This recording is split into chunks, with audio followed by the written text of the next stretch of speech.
Cool. We are live and going, and everyone's smiling, apart from Colby. Now he's smiling. There we go. Welcome back, everyone, to a new Welsh chess chat, fresh from the Welsh Championships, which was a week ago, 2 weeks ago now. How long back are we talking? Where we had a great successful event. So I'm Luke, also known as Lightbringer. I was meant to change my name to Luke on the stream before we started, but I guess I'll stick with Lightbringer for a bit.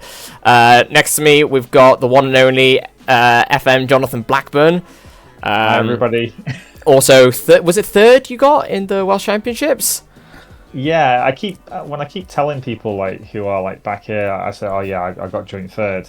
They always keep saying congratulations. I'm just like, are you kidding me? I'm the one that's to win the thing. And people are saying, oh, that's really good, you've got joint third. I'm just like, what are you talking about? I was like, second loser. What on earth are you... Oh, it just disgusts me, sorry. Let's reframe it. Let's reframe your mindset. It's just third place, John. Yeah! Yeah, the only positive from it was that I'm actually at one of my highest ever ratings of 22.58.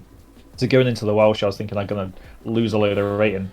And even though I came third, equal 5 out of 7, I actually only lost 3 rating points. So I'm still going to be ahead of 22.50, so pretty happy with that. A lot better than my 55. And then we've got a new face, who you probably recognise the voice of, but haven't seen face-to-face yet, which is Colby, who is helping out with a commentary. He's our baby chess player, let's call him, who's just starting his chess journey. And since he did so well on the commentary, we thought we might as well invite him in to join us and hang out. So we're talking a bit about that, talking about obviously the Welsh Champs, a couple other competitions coming up. We've got a charity stream we're casting as well on the Sunday. So if you're up crazy early, feel free to come check us out as we're doing that. And we'll go over some games and stuff from the Welsh Championships, which is all very exciting. So yeah, does anyone else have anything to say before I guess we move on to some chess? Yeah, just I'd say just really happy to be doing the Welsh Chess Chat with you both, because one of the things that you both can add to this, compared to say Alex and Johan, for example, is that you're both very new to chess and also new to Welsh chess, so you kind of have a different perspective, and I think maybe some of the viewers will kind of align themselves a bit more with the process that you're both going through. As you're coming into the Welsh chess scene, and what you see is completely fresh eyes, whereas we're all used to it, right? We're all demoralised and everything. So it's good to have you both on here. Awesome. Yes, it's a pleasure to be here. Yeah, so we'll definitely have a look at some of your games. I mean, I think it's also fair to say Colby side during the Welsh Championships, so it'll be very, very interesting, because some of his first games chess he ever really saw at your kind of level, Jonathan, were your games, essentially. So you're essentially his inspiration into chess. He's yeah, I mean, don't copy me though. I mean, the way that I play is really kind of slow, steady, and closed positions. He's playing which is Queen's not what you're meant to do. Yeah, I mean, Queen's Gambit's fine. Queen's Gambit's fine, but don't copy me with the French. That's probably not one to copy. He's gone straight to the Caro instead. He's following in Alex's footsteps, and everyone else at the Welsh. There's nothing wrong with the Caro. Caro's all right. I mean, yeah, it's fine. I mean, the French is also fine, but it's a case of when you're new, you should just start learning the basics. Learn all the E4, E5 stuff first of all. And then if you want to transition to something different, play a Sicilian and play those open positions, because when you're new, you need to really train the kind of the forcing moves, the checks, captures, threats. You need open positions where lots of stuff's going on, so you're training those tactics. Because if you play the closed positions that I play in the French, where I'm obviously that's where my speciality is, shall we say, if you try and do that and start off like that, and then you get an open position, you're screwed. Right, because you haven't trained those skills. So you try and train those skills, open positions first. We do have a message in chat from our mate James, who's also kind of newish onto his chess journey, on his way up to 1,000, and he's just said, "Big up to the London." Again, another thing Bullen would be very happy to hear. Yeah, he'll be happy to hear, but we're not going to be bigging up the London whatsoever. I don't know how I feel about that one. Yeah, I think maybe we should kick him off the chat, to be honest. Yeah, sorry, mate. Sorry, James. Nice try. You've been roasted by 3 people on the biggest Welsh chess stream, I think we should say as well, right? That's The a good only thing Welsh to chess say. stream. Yeah, I mean, do you know what? He's just been roasted. It's probably going to really encourage him to chat more, right? Yeah, no, that's great. It's gonna be So I've just brought up the games. I brought up the study you sent through, John. I guess starting to talking about the Welsh Championship. So I mean, obviously you were in the closed section. I was in the open section. Do you want to give a bit of insight on how the event was and what you thought of it, especially since you've done so many before?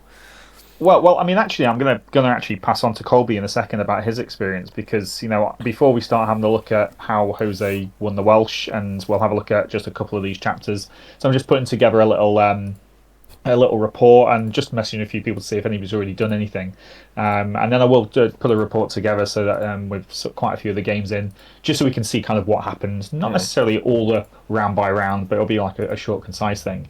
But for me, I've obviously been down there many, many years, seen the same thing. Obviously, massive thank you to Vicky Hammett, yourself, Luke, and Colby, yourself as well. And was it David as well? I'm sorry, I don't know his surname. Oh, yeah, David. Is that the guy in the chat, is it? No, this is my mate James. Okay, He's just the... Okay, right, okay.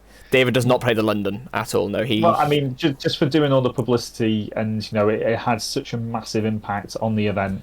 And to have all of the extra kind of attention, the social media, the cards that were made up, the banners that were there, and to get people involved. Obviously Donovan, and I'm sorry, I don't know his partner's name, came over, and obviously we're at the stall too with the Thinkers Chess Journal too, and then we had that chess robot, which seems like it's been doing the rounds as well, and it just made the event feel so much more like a festival. So thanks very much for everybody for putting that time in and bringing them. So, really, really happy about that. And I guess, Colby, you've never been to a chess event before, whereas Luke, you have. Do you want to kind of say what it was like from your point of view? Because I think people would be more interested. Because people in the chat, we've got people that are from the chess scene, shall we say? But we've also got people completely new. What was your experience, Colby? It was really eye-opening for me, to be honest, because sort of you hear about chess and it's like, yeah, these games go on for ages and that sort of thing. But I didn't quite realise the community around it either, which is really nice. Like everyone afterwards going through their games and things like that. I felt like just watching those, I was starting to learn and pick up a few things myself, hearing people talk about it. Some people came over and showed me. It was just really, really welcoming. Considering I came in with pretty much no knowledge at all. And I just enjoyed everything about it. I just fell in love with it in the end. I found myself on that computer watching those games just continue on, and I loved watching Luke blunder. Right, okay. It doesn't take me long to see that, unfortunately. It's just amusing, isn't it? It's like he played one of my students as well, and he lost. So I was just like, oh, I don't know. Oh, which student did I play of yours? I played loads. I'm not supposed to say, so I won't go through them. But not supposed to say. But I mean, how many games did you play in the end, Luke? By the way, I think I did 5 games out of 7. I had 2 buys, and they were not good games. At all. It was annoying that I think my round 2 game I got knocked out with a migraine, so I think I got 14 moves through. I was like, I can't keep playing. I mean, it didn't help that I think I blundered a knight and a rook as well at the same time. But I'm blaming the migraine for that one, not just my poor chess ability. I mean, I had some really good games. It just all came down to a couple of just tactical oversights. Getting tunneled onto my own ideas, standard beginner errors, right? But it was a great learning experience more than anything. I got to try out some new stuff, meet a lot of cool people. That's the important part, right? Yeah, I mean, it was great. Obviously, we met for the first time in person as well. But like you said, that even you got a migraine pretty quickly. I mean, Colby, you were upstairs most of the time. You must have seen a lot of us just go upstairs and just try to fall asleep in those chairs, right? I mean, were you expecting that? No, I wasn't expecting it at all. I mean, I'd see you all just popping off, and I'd speak to one of you and be like, "Oh yeah, I'm just going for a short nap. I'm going for an hour to go to sleep." And it's like, what? What? That might just be me. I don't know. That might just be me. I don't know. People always take the mick at me for it. No, there was a couple of people there doing that. But yeah, I mean, coming up, seeing all the people slowly coming up and, like I say, and analysing the games and stuff like that. But also, you can just see people just sitting in a chair, and it's just like, I'd be asleep. I think I'd be with you. Yeah, I mean, imagine you've had 2 5-hour games of the day. You're absolutely shattered from it. And then A lot of the top players complained about playing more than one game in a day anyway, just purely from the amount of Wow. effort that you put into it. So to have 3 days where you've got double round days, it really is exhausting. But okay, I mean, I guess that's why somebody like Jose, for example, why he won. So I mean, maybe we'll have a look at just some of the things that I noticed from Jose's games when I played through them. And one of the big things that I saw is that he's, I think he might disagree with me, but in a couple of these games, I think he was really good with his time management. So he was getting some quick wins and he was really able to exert some pressure. The one that I probably would focus on is actually his game against Greg Tojczak, even though he did beat me in the round before as well, with some good opening preparation. The reason why I want to show this game is for two things. One, he actually had a really interesting opening. So I'm just going to put some moves on the board. So first of all, is that showing up on the stream? Yep. Yeah, good. Okay, so we have a typical Jose. He loves to fianchetto this bishop. He knows well, I talk about it all the time. He loves doing this kind of thing, and he's got loads of ways to, you can transpose to a Catalan if he ever goes d4, but he very rarely does. But he can do, and so he's always got this kind of thing. So Greg would have known that Jose was likely to do something like this. So the only thing I don't know is what Greg's preparation was. Like, was he always going to do d takes c4 here? And you can actually see if you, well, I've got the book open here, but you can actually see that d takes c4 is the main kind of move here for black. And Jose just doesn't care about capturing this pawn back. He's like, do you know what? You can defend it perfectly fine. I will either win the pawn back at a later stage, or as soon as you play b5 here, you're actually opening up this diagonal for my bishop. And literally, it's just a couple of moves later, he plays this move d3. This is beautiful. Now, this is probably a well-known idea, so this is probably not new to Jose or even Greg. But it's just how to just mix it up from move 7. One thing that I played a league match last night, and one of the things that I was trying to do against somebody who was lower rated was I was trying to get them out of opening theory. I was trying to make them think for themselves really early on.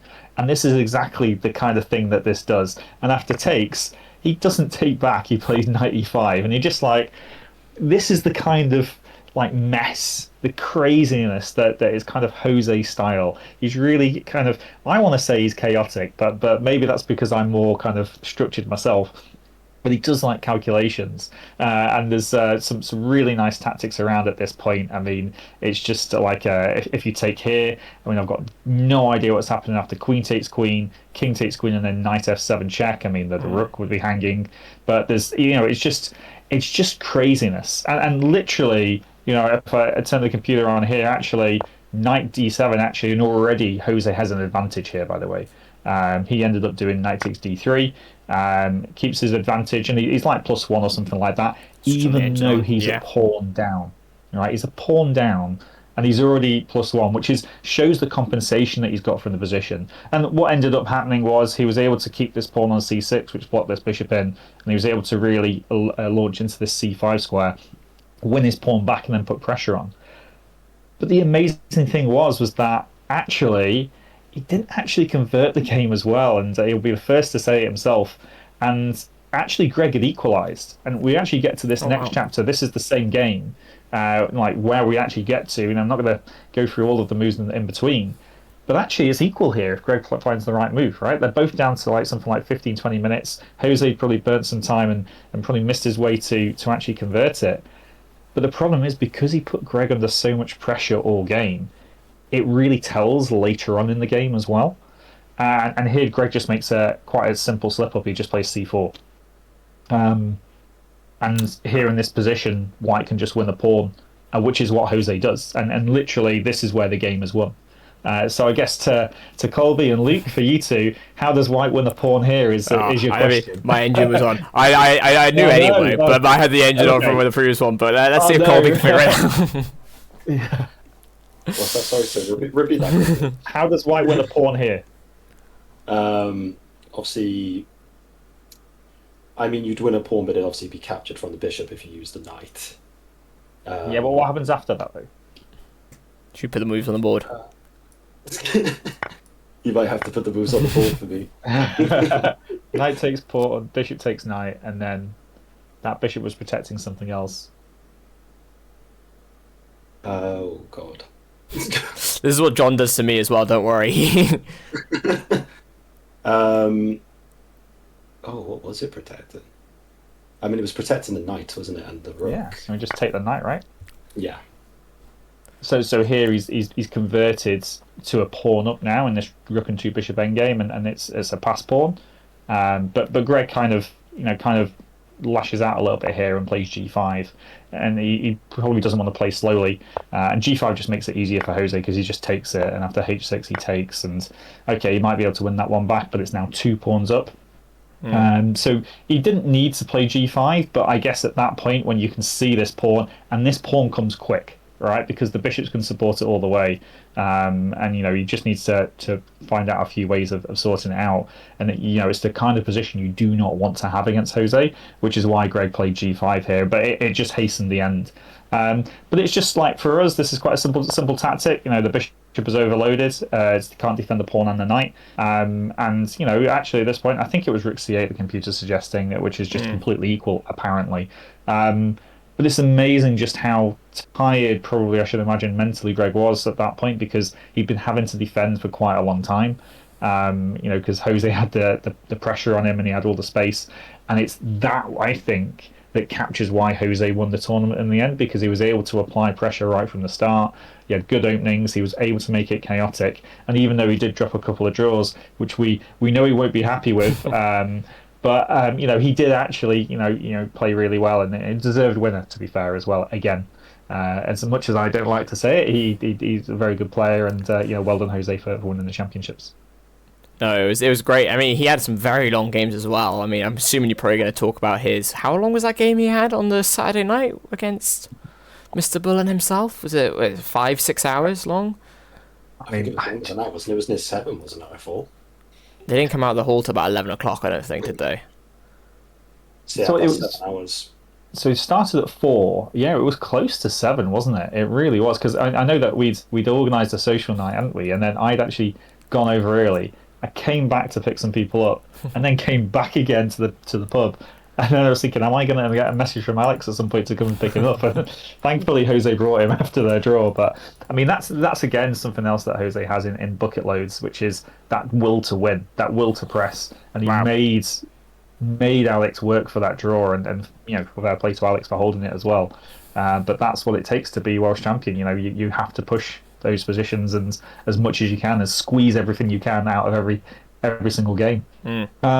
I guess we should just also give a bit of a mention to Imogen Camp, who I think also played a fantastic tournament to be the Welsh Ladies champion, and also congratulations to Owen Cave, who was the under-21 champion.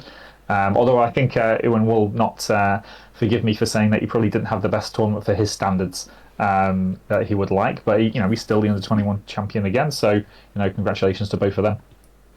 No, it was great, and it was great to meet some of these players who, again, especially because we've been looking at their games over the past few weeks coming up to the tournament and stuff, so actually getting to meet them, chat with them, see them play some high-level chess. I actually came up after one of my games seeing Ewan analyse with Josh McKenna, and he's analysing this really weird line that started with b4 or something like that, and I can't remember what it was, and but me and Josh just sat there like, we hate this. And then Neil went down this entire rabbit hole about how it was really good and how it was like plus 0.3 or something like that, and how this is why it's so much better.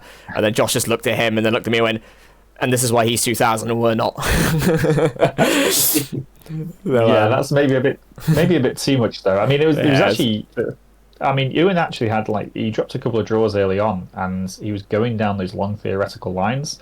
But the problem is, he was going down those long theoretical lines against people 200 points, or maybe less than that now, but 200 points lower rated than him. And maybe it was a case of the opening selection against those players maybe could have been a bit more aggressive, which maybe cost him some half points early on in the tournament. I've just noticed in the chat, thank you, Taran Domino. Yeah, I forgot to mention that. I was going to mention that. I was Go on then, I'll let you talk about this then. Have you got the picture, Luke? I don't know. Let me go get I had to go to the Facebook quickly, but let me go see if I can get the picture real quick. I'm sure you're going to love putting this on, aren't you? Oh, of course I am.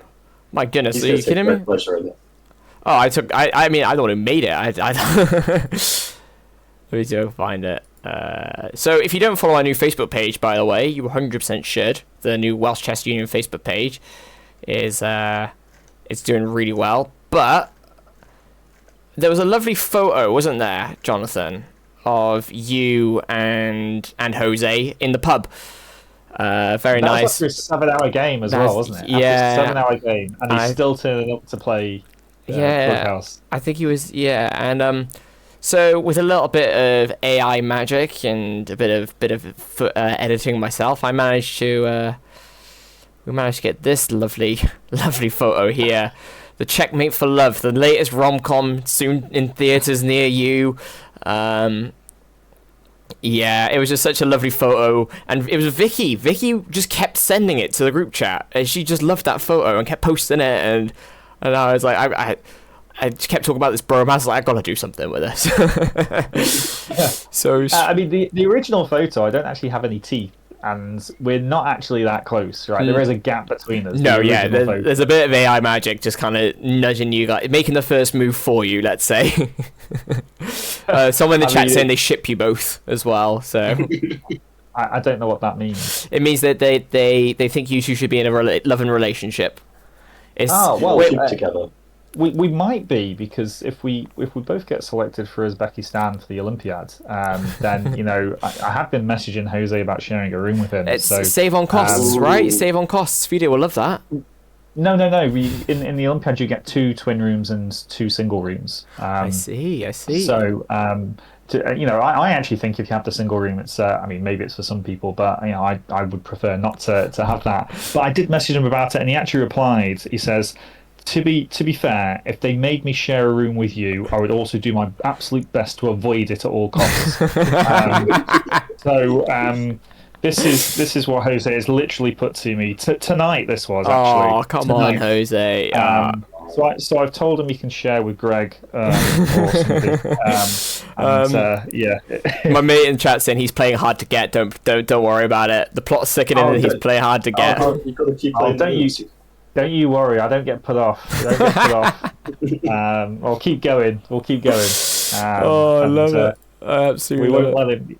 Yeah, I mean, how do you think I got married? I mean, that's true. Actually, I can tell you as well from experience, perseverance pays off.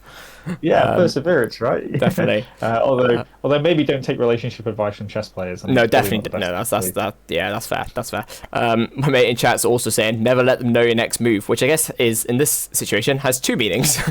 So, so that's great. Well, you have a couple other games to go through. Other than your love story, is there anything else you want to be shown off? Any games you think really deserve to be shown off by? On the Welsh Chess Chat? Just a quick point, really, that the title was actually decided because one of the other players to have 2 players to have a really good tournament was Sven Ziedler and Hugo Fowler, and even though I beat Hugo Fowler in round 3, I think it was, he came back actually to finish in 2nd place, which for somebody rated below 2000 was really good, and also Sven, who I hope he doesn't mind me saying, one of the older generation. I even made a joke about this in the last round, saying he doesn't even look tired in the last round. He just looks like he's having fun.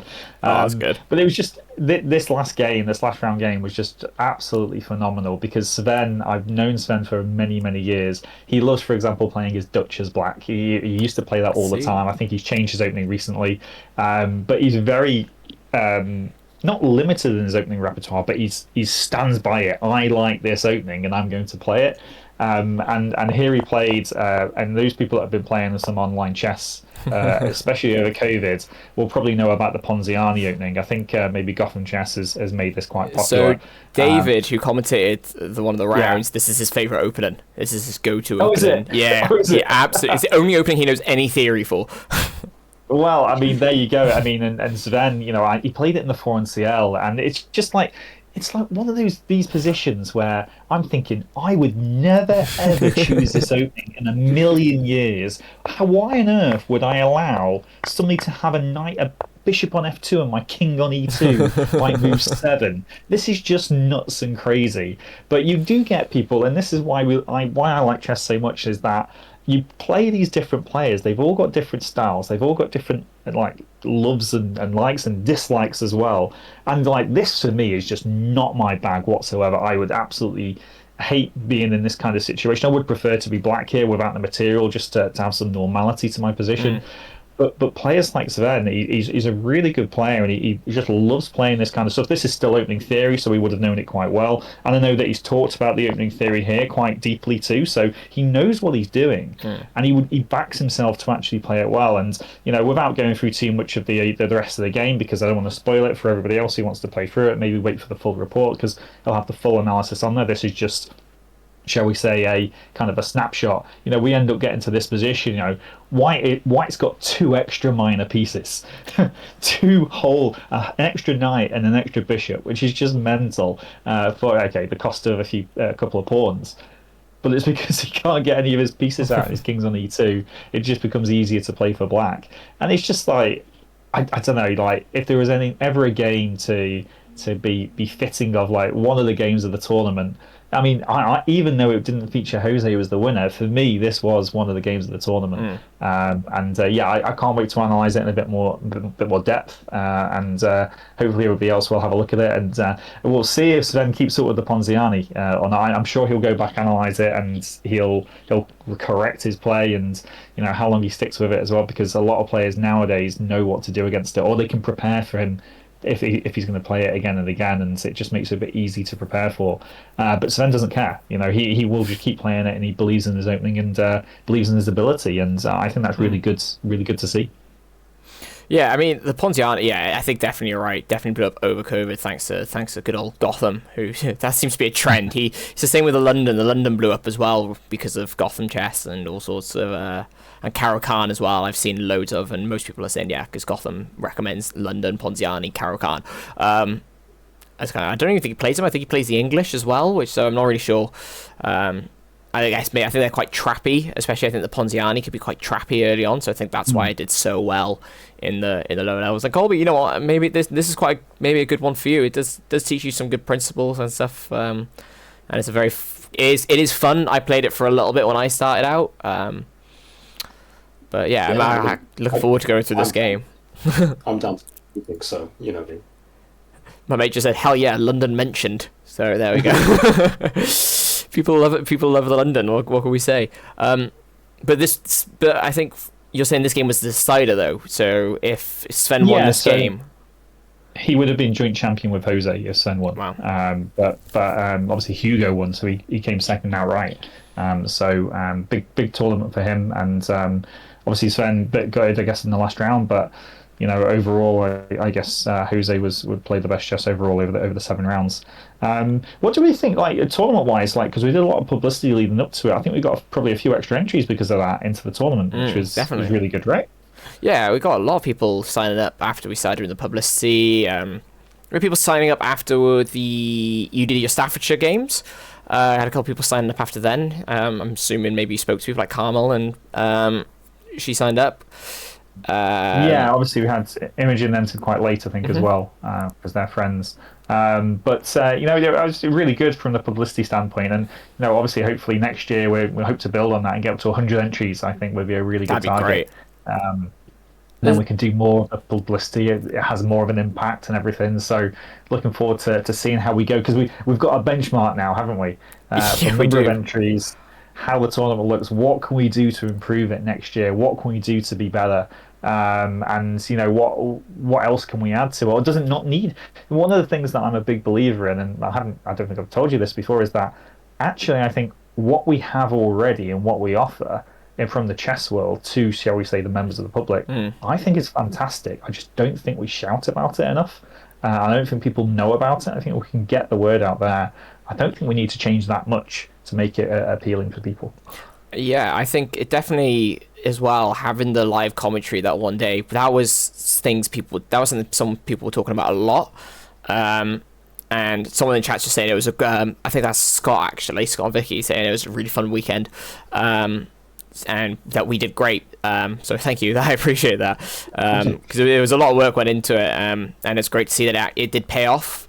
People did enjoy what we did, and yeah, the live commentary. So Colby, this is going back to you. Was probably one of the greatest things. I was speaking to especially some of the juniors afterwards who were like, they commentated my game, they talked about my game, and that was just really nice to see, because it's great when you have a good game. it's even better probably if you've had a good game and then you go on the internet and people have been talking about your game on the Welsh chess chat, which is almost like the face of Welsh chess now in a sense, because all of these things really help these kind of events take off. So I think having more live commentary, more digital boards and things like that is just going to be great. But also knowing like what people want to see in terms of like on our streams, I guess. This streams becoming more regular. This is the way people get their content nowadays through YouTube, Twitch, TikTok, Instagram. And like, even if you have a look at one of the talk points we have today is the candidates, but talking about the candidates, the social media has been huge, mainly just because of how well Sindarov's been playing.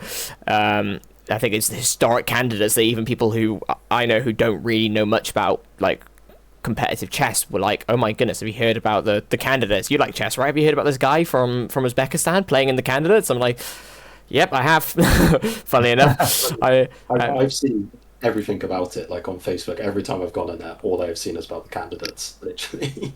Yeah, it's obviously it's a really fun tournament, but I mean, I actually think it probably wasn't as much fun this time because he was so far ahead. It was almost like a foregone conclusion halfway through.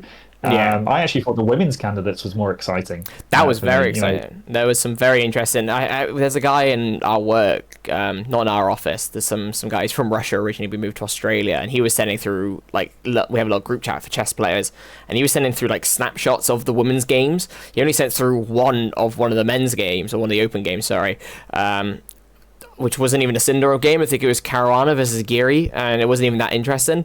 But the women's ones, they got really exciting and really it was some quite aggressive chess I saw, I think, in the women's as well. Which there was more turnarounds, I think, where somebody was winning and then they messed it up and the other person was then winning, which I think made it a bit more exciting. But you mentioned there about like live boards, for example. I mean, haven't we got a tournament on this weekend in Wales?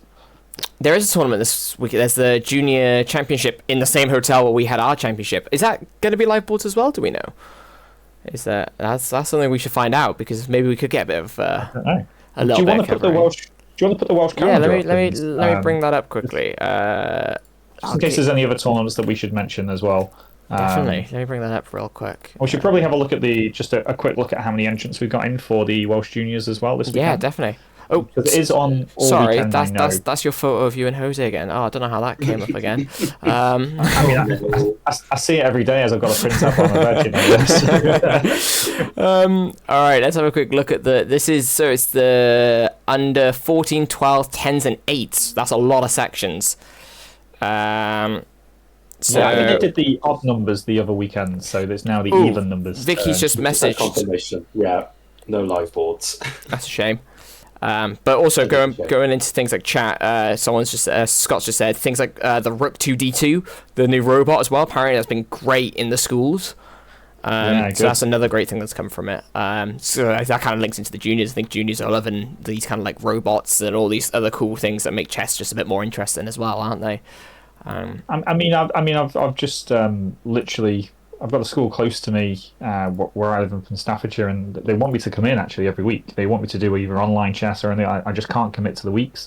But if there's anybody watching that wants to do chess in their school or get chess into their school, then please make contact with us, because there's things that we can do, whether it be equipment-wise or whether we give you advice, anything like that. We really want to try and get chess into as many schools as possible. And okay, if we can get that robot around, then even better, right?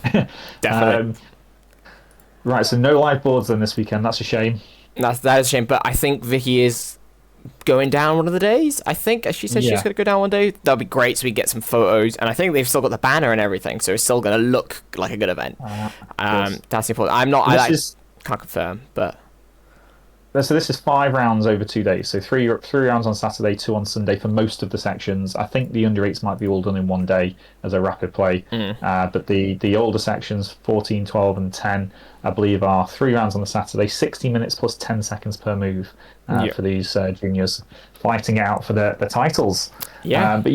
What do we make of the entrance there, guys? There's some great players that I know from in the under 14. Like I've played Otto, who's top seed for the under 14 in a blitz. and he absolutely demolished me. That was in the Welsh Blitz last year in June, I think it was, maybe July. Archie, I know he's the current I think he's the under 13 champion, maybe. Yeah. So I think he's going to do quite well. I played him today, funny enough, in a Blitz. I played him twice, I think, 1-1, lost one. He's just solid as always. He knows theory like no one I know. It's the weirdest thing. And I spoke to Tim Kett as well, who's his coach, who's like, he really knows his theory. Like, that's good. So there's a lot of strong players on here. I see a couple of people who beat me, so I don't want to talk about that. I think how many would you like if Colby, like, you coming completely out of the blue like into this? How many children would you have expected to have entered these sections for the national championships? Not to be quite honest. I mean, when I was in school, chess wasn't a thing either. To be completely honest, so I wasn't expecting to see a lot of names in here, especially when we looked at it on the weekend during the championship. There wasn't actually a lot of people signed up just then either. So it's nice to now come back and see that there is, well, a good amount of people really sort of signing up for it. Definitely. Yeah. We have a little comment in chat talking about obviously top seed for the under 12 Henry Burton, who obviously made a bit of press, and it's been on the social media due to his killer performance in the Open, where he's actually now qualified, hasn't he, for next year in the close. Yeah, he might play you. He might get to play you, John. He might get to play me. I mean, he actually did get to play me on the social evening. He did, didn't he? Yeah.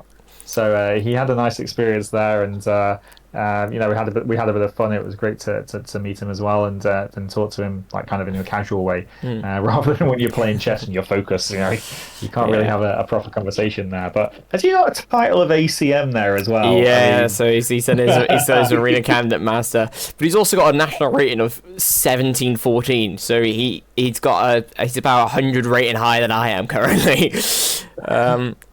And he's competing in the under 12, and we had a Blitz, and it was really fun, and you could just tell this is a talented junior who's going to go far in chess, right? Yeah. So really there's a lot of talented juniors there as well, but obviously he's done really well in the major, and obviously qualifies for the closed section next year in the Welsh Championships if he wants to play in it, and he would fight for the under 21 title there, I guess. But it might be the first year is usually a what's the phrase? The best phrase? A baptism of fire. First year I think like every first kind of like chess tournament is like that, but especially when you're going into I think for because it was my first Open and not like a major or a minor, that was a bit of a thing. So all of a sudden I was playing people who were like 17, 1800. I was like, oh, okay. But for him to now be like going into games and I really kind of hope, obviously I kind of hope this doesn't happen, but also if he gets paired with Jose first round, now that would be an interesting game for him. It won't happen. It can't happen because I don't think the seeding works out that way. No, he'll be at the bottom, so therefore you'll get somebody like just above mid-table first round. He played James Tapp, I know, and I think he had quite a strong game. I think obviously it kind of worked out that James won. But I mean, they played their game, and then I think James even helped him analyze it for like an hour afterwards and stuff. So he's clearly taking it very seriously already. Really helpful, that is. And either of you two, by the way, wanting to get an ACM title? I got an email saying I qualified for it. I just needed to play another 47 games, and I was like, I'm not doing that. Like, that's just not. I need to actually play in the competition first, don't I? No, it isn't. So how do you get there? So I think for people watching, there might be some people watching don't know how to get the ACM title. So Luke, do you know? So it's the World Chess website, World Chess Arena, Welsh Chess Arena, and that is a website run by FIDE, which is online chess. Basically, so it's like chess.com, but it's got its own thing, and you can play whatever category you want, Blitz, Rapid, get a rating, and if you can keep above certain ratings for a certain amount of games, you gain an official FIDE title or an arena title because you're playing in that online arena. So ACM is 1100 over 50 games. And then I think 2000, if you get to 17, 1800, then maybe that's like AIM, which is their international master. I think 2000 on their website is their grandmaster, which is obviously 500 points for the real thing, and probably even probably a lot weaker than a real grandmaster, but still, people go for it. And obviously, if you get to 2000, you're a strong chess player, right? So yeah. But so, I so think this is on which website is this on again? if you could, well, it's the FIDE Online Arena. It was called. I think they've renamed themselves to the World Chess Arena, but I'm not 100% sure. Okay. That's for online stuff, yeah. I just want to quickly point out a message we've had in chat, which is I'm only getting into chess in the last year. Curious on what point people start looking towards their first formal tournaments like the Chess Open. So I'm gonna say, Colby's got an aim to get to his first tournament a month into learning chess, and to be fair, practicing most days and taking it quite intensely. But this is like a rapid, not I guess still an official tournament, right? But it's not like a classical event where you sat there for a long periods of time. I think I waited a year and a half before my first official tournament, when I was rated about 1,500 online. Tournaments give me the fear, is what James is saying in chat. I think it's a really good question, though, from Mexgira, so thank you very much for asking, and thanks for watching, too. I mean, I don't know what it's like to be new, so Colby and Luke here are the perfect ones to do. Colby's not played in the tournament yet officially, and Luke has only just come into it relatively recently. For me, from a chess coach's point of view, I'd be saying, like, what's actually stopping you doing it tomorrow or next week? It might just be a case that there might not be one on where you actually are. But I mean, if we go back to the calendar, isn't there a rapid play in Fishguard coming up? There is, and then there's also the Welsh rapid play coming up. If I bring up the main calendar. So I mean, obviously the Welsh rapid play is obviously a lot more, shall we say, serious, but it doesn't stop you playing in it, right? Even if you turn up and you make mistakes, like you forget to press your clock, have to make in your move, or like rapid play tournaments, you don't have to write down your moves as well. So therefore, that's probably a weight off your mind a little bit. But the thing is, just jump in is my advice. Jump in as soon as possible. It's the best way to learn. Yes, you'll do something silly. Of course you will. Most people will when they jump in, but it's the best way to learn. Otherwise, all that happens is you end up putting it off, and then you never actually do it. You jump in, you ask some questions, you make some mistakes, you learn, and then you go again, and then you're so much better. From when you've gone 0 tournaments to 5 tournaments in, it's just a massive difference. And I'll say, as someone who's now, I think I've done 3 classical tournaments officially, that even in my 3rd classical tournament, where I, after getting an official rating of like 1,600, which I was really happy with. 1,600, you consider yourself a decent chess player, right? And I was still blundering like 10 moves in and hanging stupid forks and like all sorts of stupid things. Yeah, it happens. But and also Vicky just messaged the group chat with a great piece of advice, which I should have thought about straight away, which is about clubs. Find a local club. You can meet players who are similar level to you or even much better than you. My first time going to a club, I was like 600 elo on chess.com, and the first person that challenged me to a game was Sam Jukes, who's 2000. But I learned so much from that game and from those encounters that it was really, really useful. So yeah, go to clubs, get involved in there. You'll get a feel of how it is to play in serious games, because they do have serious play as well as casual play. You'll get used to using the clock. People will probably show you how to write your moves down, if you don't know. But if you already know chess notation, most people do, thanks to chess.com as well, and Lee Chess showing you the chess notation. That does help. But yeah, I completely agree with you, Jonathan. Just get in. As soon as I saw an opportunity to play I think I played in a minor for my first event, but I was like, I'll just do it. And I actually beat 2 people, and I wasn't expecting to win anything. So, it happens. It's a good point that you raised, though, there about having somebody of a similar, well, not a similar level, because whenever you go in new, you're always going to be at the bottom to start off with. You're learning things most of the time, shall we say. But many of the tournaments in Wales, we do have different rated sections. So, for example, I am playing the top section, so you're unlikely to play against me, but you do have like a rating. So if you've got an online rating, whatever that might be, like let's say 1,000, which is actually pretty good. If top 10%, that online. Is. Yeah, if you go into the tournaments, it's usually an under 1,500 section. Yep. Now at Fishguard, by the way, here I can see the free prizes. Is it just one big section there? I think it's one big section, but they are doing rating prizes as well. Okay. If we go back and we find a tournament where it does have different sections, so if we go to one of the congresses, I know in the past. So if I just bring that up for now, so this Welsh Spring Congress, they had a. Sorry, probably better to bring it up over here. So they have you they had a major which is under 1850 in this one. Yeah. So I mean, most of the time there's actually I think it's just a case that we haven't got the number of entrants to do it in Wales. But like, if you even tournaments in England, which you will be able to play in, is that there's usually like 4 or 5 different sections. So it goes open, under 2000, under 1800, under 1600, and then under 1400. So there's quite a wealth of you don't start off by playing in the same section as the top players most of the time, although sometimes obviously you do, but it's just a bit of fun. And Scott as well, this is David Chess in the chat, he's just said that tournaments are the most fun, and I agree. The most fun I've ever had is, I had much more fun at a tournament than I did at a chess club. I'm not saying chess clubs are bad, I had a lot more fun at the tournament, just because that's the kind of vibe I like. But he says you'll lose games, but most of the time afterwards, the person you played against will go, do you want to go, grab a drink and let's go analyze the game. So my first game was against a guy called Thomas, and I did something really stupid and I castled queenside with an open C file and all sorts, but we're not talking about that. But we had so much fun during the game and then after the game, and we analysed it at the board, and we just kind of became mates after that and just kept hung out for the rest of the tournament, helped each other through. And yeah, again, then someone else in the chat saying you learn more from your losses than from your wins. And that's 100% true. I don't sit there and analyse my wins. Probably should do more, but I definitely sit there and go through a hard loss. Yeah, I mean, maybe that's a bit of a dodgy thing to say, because sometimes if you win a game, you keep repeating the same mistake even though you won, then that can be a negative thing. But yeah, that's do. True.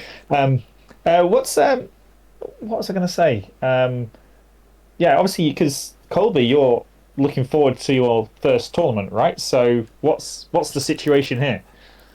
I mean, I'm just going into it very open-minded. I know I'm not really gonna win many games, but it's just to get that sort of first chance to play on a board as well.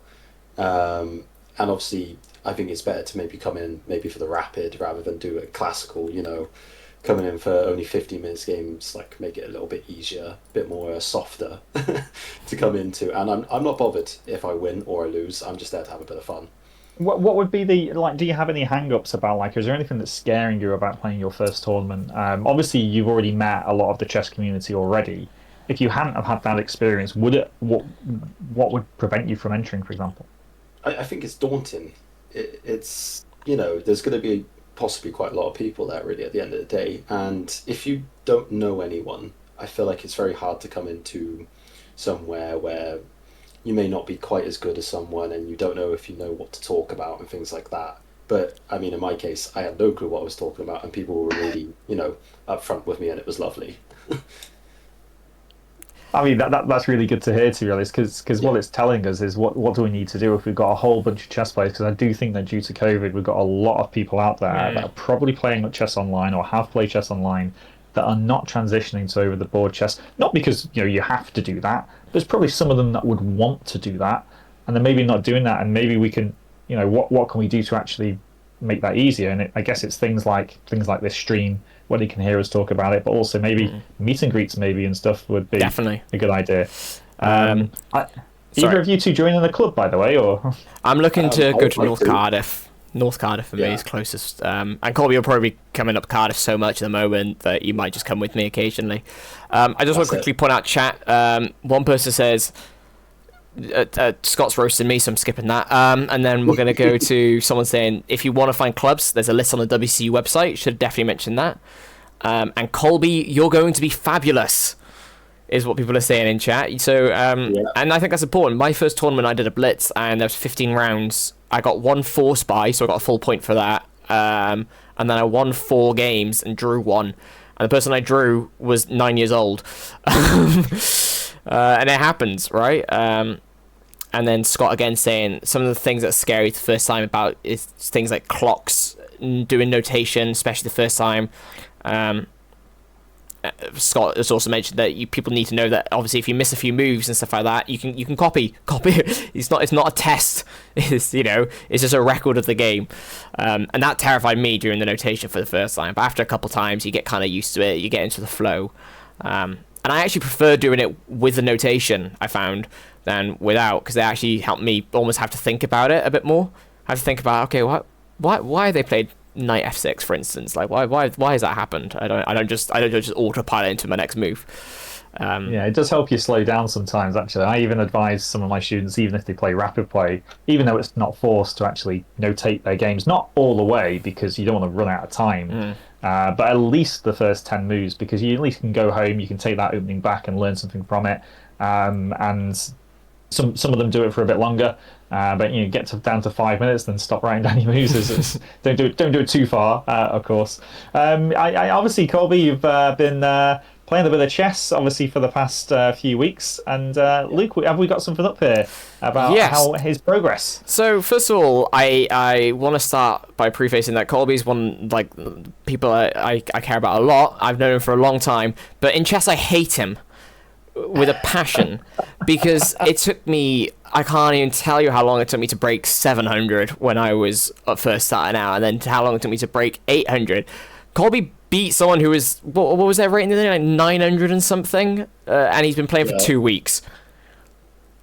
And I'm going to say it's thanks to me, as his coach, in inverted commas, which I don't know if via proxy is then thanks to you and Bullen, but we're not going to talk about that. But he's been playing some solid chess and a lot of puzzles. I mean, you could see, if you have a look on the screen, you can see the other day he did 17 puzzles, and the day before that he did 25. And as someone who's still quite new myself, but I think puzzles is one of the best way to get good when you're starting out at chess, because most of your games, they're like your games, John, where you're going to win from little positional advantages here and there. A lot of the times is they've hung up a tactic, they've hung a piece, they've blundered, and you just need to be able to spot those easy. So this is really good. Just scroll down on his account just a little bit. This is, I mean, he's doing actually everything you should do. So first of all, he's not playing blitz chess or bullet chess. He's playing rapid play games, which gives him enough time to think, but they don't take hours or anything like that.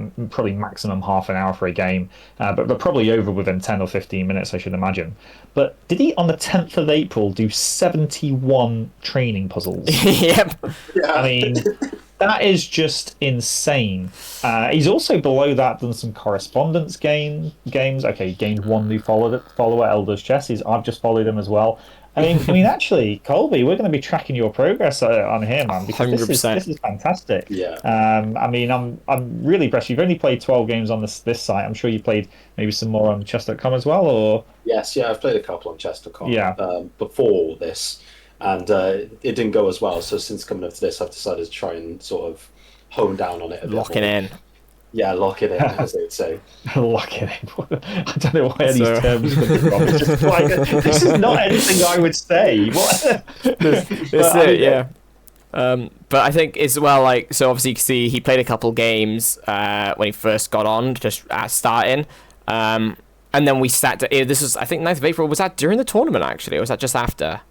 It might have been just after. After. And then we had a call, didn't we? And we spent a few hours like playing against bots on chess.com and like looking at little things.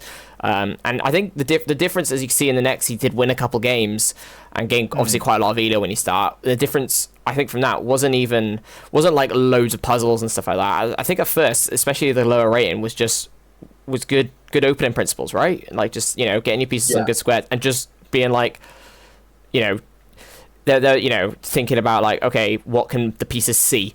That was it. Sometimes that just makes all the difference. Like, what can my pieces see? What can their pieces see? And every move before going, what can I see? What can they see? And that like that's the difference between 138 elo. I mean, like, and even at my level, especially after my last tournament, I know that most of my games could be won if I spent just a little bit more time thinking about what can my opponents see and do, if I didn't just go into it. And that's, I think, the difference on why Colby's climbing so fast is because, and I've heard it when you've played games of chess whilst we've been on calls together and stuff like that you've been going, okay, but why have they done that? And I'm sat there like, if I only asked that question more often, then maybe I wouldn't have lost so many games in the Welsh. So yeah, it's great. It's great to see that some of these come in and not played before, and now have started playing and actually enjoying it, right? This is not a forced thing or anything like that. You're just enjoying the experience of playing chess, and hopefully we can speak to both of you really more about what your transition is. What would you want to see more of, like in Wales, and how can we support new players like yourselves get into it more. And maybe we can. Obviously, the Welsh esports was obviously a big thing, wasn't it? Yeah. To get you in, Luke, really, to start off with. So yeah, I'm really happy to that you're both in here, and we can track your progress so easily. Which is Yeah, that's great. scary. There's a graph. I don't want to look at my graph actually, but yeah, he's been doing really well. And again, that last game he played against this person who was like 1,000, and it was I was watching him play it, sat there silently, like with my head in my hands at some point, seeing that there's some, like when you see a tactic on the, I'm sure you've had it as well, when you've probably walked over to my own boards, John, actually, and you're like, there's such an obvious tactic there, and I can see him there, and he's thinking, I'm like, please find it, and then when he finally finds it, that little feeling of, I'm a bit proud of him in my heart, my little heart goes for him, and it's very sweet. Someone just said, Colby, you've inspired me, I'll conquer the 2-rook checkmate. I'm assuming that's Vicky. Okay, guys. So obviously, one thing that's happening this weekend as well, apart from the Welsh Junior Championships, is the English Chess Federation is doing the 24-hour online blitz tournament for charity, and this is something that the Welsh Chess Union and myself, have been a big part of in the past, supporting them with this. So I'm guessing if we just load that up. So first of all, we've got Adam Hunter, Jonathan Hawkins, unfortunately passed away due to cancer. I didn't know Jonathan Hawkins too well, apart from having one of his books, Amateur to IM. But I did know Adam Hunter a little bit because he was actually the Welsh coach when we went to Chennai for the Olympiad. So it's obviously very sad news about them. But this tournament is to raise money for Macmillan Cancer Support. And actually, we're going to hopefully take you through how you can all sign up and have a good time. And are we going to be doing some streaming about it, Luke, aren't we? Oh, 100%. 100%. We're going to get up have a lovely lie-in on Sunday morning, and get up at a lovely, probably, okay, I have to get up at 5 a.m., get the coffee pot on. Yeah. Colby, you're going to be here, aren't you? We're going to be in the same building for that stream, so that's going to be fun. Okay. Because so I think we're officially on 7 till 9 in Sunday morning. 7 till 9, and that will be on the English Chess Federation's YouTube channel. Yes. Because we'll get the stream key for that over. We'll definitely post about that, right? Yes, so we will. Yeah. There was a tournament. So that's on Saturday, and then it's a Sunday. Oh yeah, we're on the website. Look at us. Oh, we're famous, guys. There we go. Yeah, so I think we've been moved 7 till 9, not 7 till 8. Because I know Lawrence and Stanley just below us there. I think they're going to be later on. So we've got a 2-hour slot. But if you want to play, we can obviously. I mean, I could drop this in the chat real quick, but or we'll post it on the Facebook as well. But let me quickly just drop this in the chat. Yeah, drop that link in the chat because to sign up, you do have to be part of the ECF Open Club on chess.com. And it can be a little fiddly because you also, if you want to be eligible for prizes, and the good thing obviously about us Welsh is that if they're talking about some of these prizes need delivery, so therefore just because it's England, so we can obviously deliver to Wales as well. Whereas obviously people in other countries across the world, they won't all get the delivery ones, although most of the prizes are from an electronic kind of perspective. So that's a positive thing. But I think you just need to pay or donate your £5 entry fee. Which you don't have to pay, by the way, if you don't want to. But seeing as it's for cancer Macmillan support, then it would be great if you did. So make sure you do that on the donation page. Follow those steps on how to do it, and then you'll be eligible to win any of the prizes. So it might be a case of the best game, or it might be a case of who beats a grandmaster. Because it's a 24-hour event, we do get grandmasters trying to play for 24 hours solid, and of course 18 hours into that, they are tired, right? They are really tired. I'm lucky to get my first accidental win against a title player. That's what I'm doing. Yeah. No, I had one of my students. He was only 8 years old at the time. He played against an IM, Brandon Clark, who's bordering on GM, if not a GM already. I can't remember. But he was an IM at the time, and he might have played him 17 times and lost 17. But on the next game, he did actually get a victory against him, which was absolutely amazing. So fabulous. Please sign up. Watch it. Starts tomorrow at 5 o'clock, and obviously goes for you can play for as long or as little as you want. Just keep the links and make sure you follow the ECF YouTube channel. Not that we want to support an English YouTube channel, of course, but Follow us on there when we're on 7 till 9 on Sunday morning. And come. You may never know, if you want to play, you might get to play against some of us. You never know. Yeah, I'm going to be playing. Oh, yeah, I'm playing. Good. Yeah, no, So- I'll definitely log in when it starts because it's all a big rush when you start. Everybody logs in at I 5 can't o'clock. wait for Saturday to start. Yeah. You literally play for an hour. I'll be playing on my phone, and then I start to get tired after an hour. I'm just like, and there's people that have just played more games than me. Like, how have they done it? They played more. I've been here the same time. I'm a good player, and they're on loads more points than me. I'm just like, I can't even. Yeah, that's the joys of arena styles, isn't it? Yeah, it is. Yeah. Just to quickly flag, obviously, because we're probably running near the end of the stream, but we do have a question in chat about tackling game anxiety. This is from Exgira again, who was talking about their first tournament. Going to play a game, freezing before you press that button is a big problem with my own progress from the lack of games. And I mean, I could probably say from experience, like Colby, you could say the same, not just from chess, but from playing ranked and rated games for a long time. Like, we come from the esports scene where we played games where every time you click that play button, something is almost up for risk. It's almost like a gamble, right? You're putting your chips into the table, right, to either gain more or to risk losing them. I think the way I got over it was I stopped actually giving a monkey about my online rating, which is easier said than done. But at the end of the day, I had to remind myself there's only one way. First of all, I then started telling myself the only rating that matters is my FIDE rating, and then I lost a bunch of that anyway. But just kind of reminding yourself, especially if you are new and if you are starting out and you are just starting to get those games, just don't worry about your rating. Rating will come and go. I mean, even John, like you're saying right now, you're the peak. Your peak rating at the moment, but you every time you go to play a tournament, you're putting your chips on the table, right, and willing to lose it.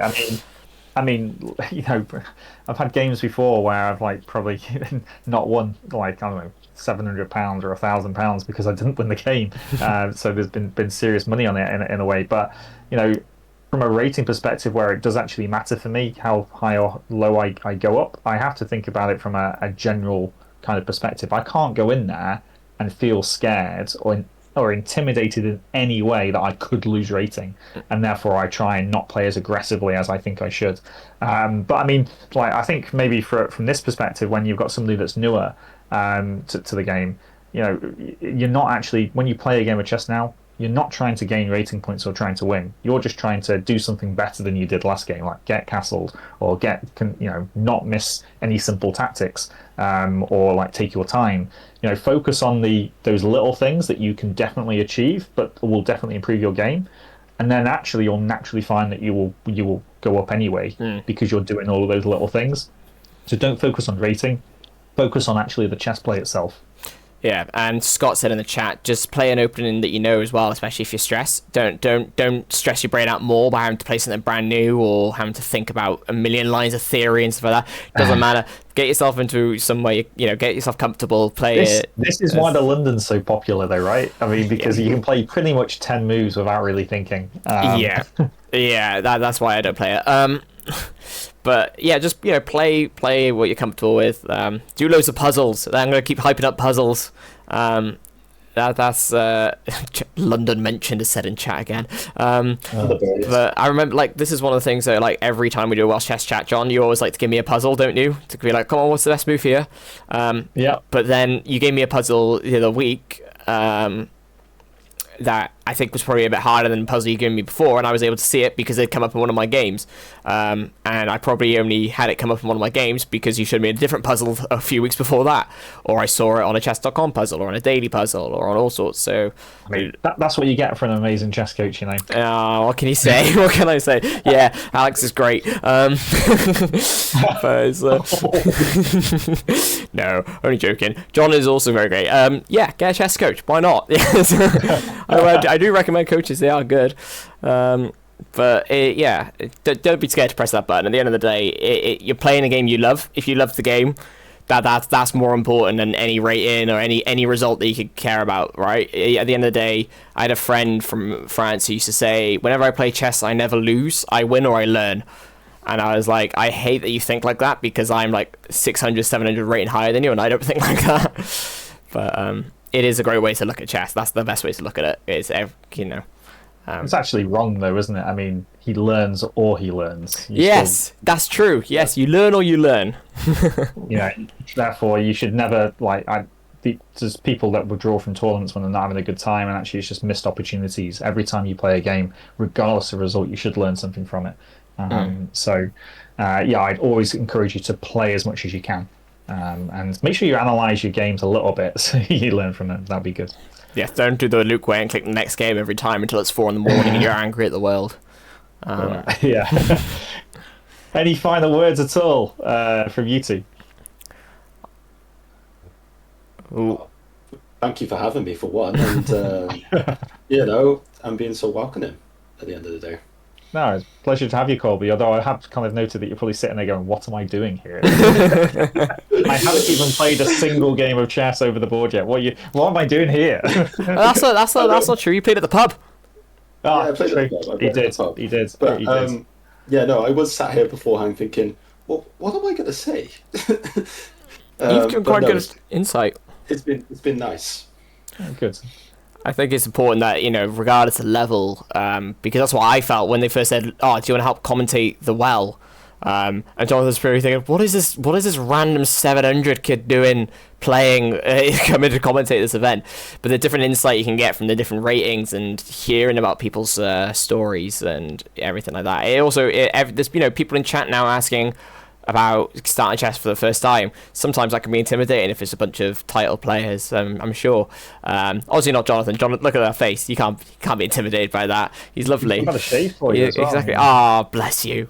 But it's honestly I like having all sorts of different perspectives there, because I think my first ever Welsh chess chat with you, Jonathan, we were talking about a game and I went, yeah, but can you just do this move? And then I made the move and the entire eval bar just went like that, immediately just dropped into oblivion, and then I think maybe it's you and Jose were at the same time. I just paused for a second. I went, no. That's simple. Yeah. But that's how people learn about certain things, and I learned about a certain type of why it was a blunder and stuff. So yeah, it's good. Right, well, obviously you can catch us again on Sunday morning, 7 a.m. till 9 a.m. Or earlier if we wake up in time, because following where we'll be having a look at how we're doing in this charity tournament, which obviously you can sign up for tomorrow and start playing tomorrow. So, yeah, thanks very much, Colby and Luke, and I'll see you all hopefully Sunday morning, which we'll put some more out on the socials for. Awesome, Cheers, cool. everybody. Thanks, everyone. Cheers. Ta-da. Bye.